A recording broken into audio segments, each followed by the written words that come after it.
I also think that they feel that Jim is a very strong candidate in his own right, despite everything else that's going on. So I don't think it's just, if we can't get one of these guys, we'll hire Jim. I don't think it's like that at all. I think they really see the merit of Jim Schwartz in and of himself and know what he can bring to the table, both from a defensive standpoint and a leadership standpoint. That was Mary Kay Cabot of Cleveland.com and the Plain Dealer, the Hall of Famer there, on Jim Schwartz being a legitimate candidate. A lot of buzz that the Browns are seriously contemplating making him Kevin Stefanski's replacement. He's slated to interview for a second time on Monday. Todd Monken is supposed to interview this week as well for a second time. We'll see which of these young whippersnapper coordinator dudes that everyone has had to Google in the last week or so to figure out just who the heck they are. We'll see who also gets second interviews this week. Again, she was on with Earl DePearl and Spencer German yesterday. If you missed that interview, after this show is over at 11, pop onto our YouTube page. You can go ahead and check it out there, or use the rewind function on the Odyssey app, and you can go back and listen to that. She had a lot of really good things to say. One of my theories is that the Browns will try and keep Jim Schwartz and pair him with one of these younger offensive coordinators. And so we're talking, guys like, Dan Pitcher and Grant Udinkski and Nate Scheelhaase. Could that happen? Here's what Mary Kay told Earl and Spencer yesterday here on The Fan. Well, I think it would probably be very likely, especially if you hire one of these young, bright offensive minds, and they need a really great, amazing defensive coordinator. That way you're keeping the defensive side of the ball really super strong, and you're keeping all those players over there on that side of the ball really happy, and that just hums along while you rebuild your offense. So I definitely think they would be open to that.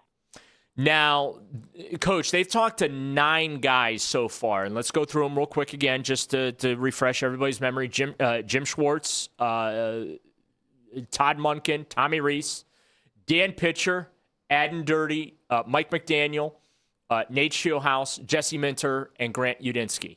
They've talked to 9 guys. Now, Mary Kay, Coach, has eliminated 1. So we know John Harbaugh, he was a 10th. He's out. He's coaching the Giants. But of those 9 guys, Mary Kay, with Earl and Spencer yesterday here on The Fan, she eliminated 1.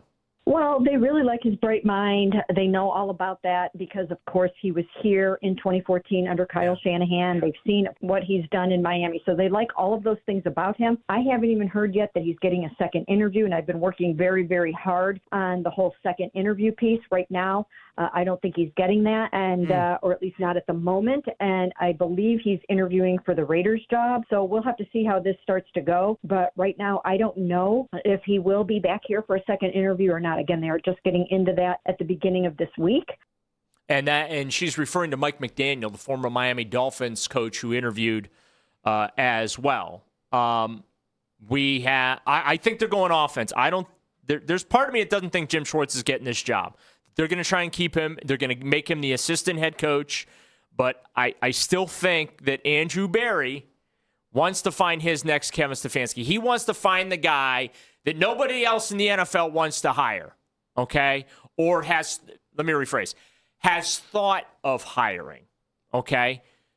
And that tells me that's a Nate Scheelhaase, that's a Udinkski, that's a pitcher. Here's what Mary Kay, though, said, because they've talked to Adden Dirty, who's a defensive guy. They talked to Jesse Minter, the Chargers defensive coordinator, who, by the way, is going to be a head coach. Okay, both those guys are eventually going to be head coaches. Here's what Mary Kay had to say with Earl DePearl and Spencer German yesterday on The Fan regarding whether or not Andrew Berry is leaning one way or the other, offense versus defense, including taking into account they do want to keep Jim Schwartz.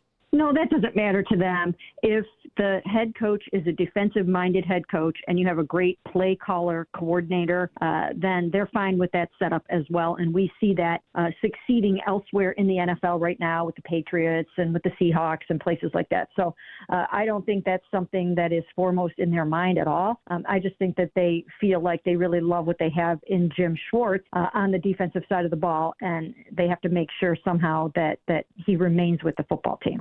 Yeah, so there you go, Coach. Your reaction there, listening to Mary Kay, as far as where the Browns are in this search and the considerations that Andrew Berry and the Haslam Sports Group are weighing. Well, my thing is that it's going to be really hard to convince me, as Schwartz, as a 59-year-old guy who's been in the league, been a head coach, that you're going to pass him up. Now, what is his expectations? I've heard him say to you guys, I'd like to be on top again. That's what we all strive for. So if he's a guy who wants to be a head coach and the Browns pass him up, it'd be very, very hard for me to say, we're going to pass you up, but we want you to stay. I still think that's going to be a really hard sell. Maybe it's not. Maybe money talks and he gets head coaching money. I don't know how that works. But I know as a head coach, once you're there, it's hard to say, it's okay to let somebody else run it. Now, if you make him the head coach, obviously he's not going to have the same impact on the defense because he won't be calling it. That's always my concern about a guy like Scheelhaase or a guy like Pitcher or any of these young, bright offensive minds, is that's why they're being brought over here, but that's not really the role they're going to have completely as the head coach. And that's what always kind of boggles me, is that you're hiring this guy because he's a brilliant offensive mind, but then you're going to make him do all kinds of CEO stuff. It's just it's why some coordinators aren't great head coaches, because that transition, you're going away from everything that made you successful to get to be a head coach, and then you go away from that when you're the head coach. And with a young guy, you just don't know what you're getting. Let's go out to Alan in Cleveland. You're next up on the Fan. Good morning, Alan. What's up, guys? How you doing? Daryl, I love you, man, because, one thing you've been saying throughout this whole process is the coach is great, but it doesn't matter who buying the groceries, right? Who buying the groceries, and that's Andrew Berry. And it's I thought one good comparison as I was listening to you guys is comparing. I know football and basketball are different, but just looking at what Kobe has done with the Cavs, I think he has done a better job of bringing groceries into that Cavs team, and it just goes to show that it's all about the players. And like you said, you can have the great mind, the scheme, and all of that, but you got to have the right person buying the groceries. So we have one season where, Barry has brought some good groceries in, and now we have these picks. So it's all about who's buying the groceries to see if this guy is going to last at Brook Park. Yeah, and thanks so much for the call. I mean, look, it's a players' league. It comes down to the players. You can have all the X's and O's you want. You said earlier, which I respect your honesty, yeah. Okay? But you're undefeated on the whiteboard. We all are, right? But there's so many things that go into it, and there's so many. And it's funny when I would speak at clinics or I would go talk to people, and sometimes as an offensive guy, you would say something, and you'd see the look on the coach's faces like, I know that. And then I would always say, yeah, but if my players are better, I win. If your players are better, you win. That's what that's what it comes down to. A lot of what we do as offensive guys it's not mind-boggling. It's, do you build relationships with your players?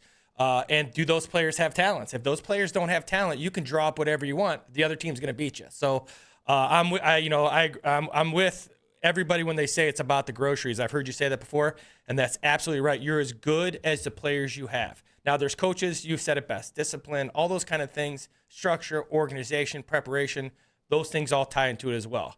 But there's lots of guys who do that really well that lose all their games because they don't have good players. Yeah. See Eric Mangini.